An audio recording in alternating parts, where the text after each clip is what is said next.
नमस्कार. आता मी तुमच्या समोर कल्लीत गोंधळ दिल्लीत मुजरा या मराठी चित्रपटातील अभिनेते मकरंद अनासपुरे यांचा कॅरेक्टर सादर करीत इच्छितो.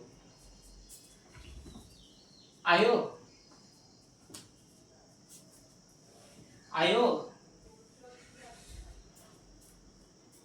आयो आयला ह्यो बघा ह्यो आमच्या गावचा सरपंच.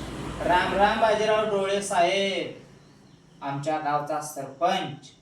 याला जर कोणी वाढदिवसाला म्हटलं कॉंग्रॅच्युलेशन हॅपी अॅनिव्हर्सरी डे तर हा थँक्यू म्हणतो. आणि ह्यो आमच्या गावचा सरपंच आहे. म्हणतो पोरांनी इंग्रजी शिकलं पाहिजे. अरे तुझं काय धुताळ्या, तुला इंग्रजीतलं काय कळतं?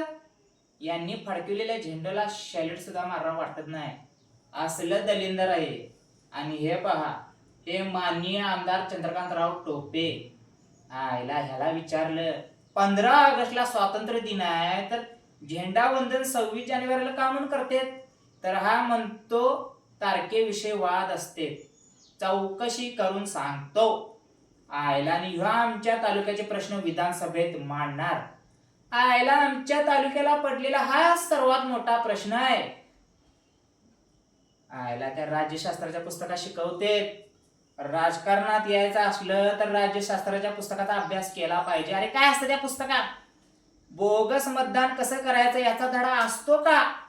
आमदार कसे फोडायचे हे शिकवतात का? जाती पातीचे घोळ घालून निवडणुका कशा जिंकायच्या हे असतं का? मग जाळायचं ते पुस्तक. आमच्या बापाने शेत विकून पक्षाचं राजकारण केलं आणि त्याला मिळालं काय? तर मंत्र्याच्या मिरवणुकीत त्याने फेकलेल्या हारातलं झेंडूचं फूल. पण मी बापासारखा गणणार नाही. मी ह्यांनाच गंडवून मोठा होणार. अरे माझी मांडी कुठं गेली? डोळ्या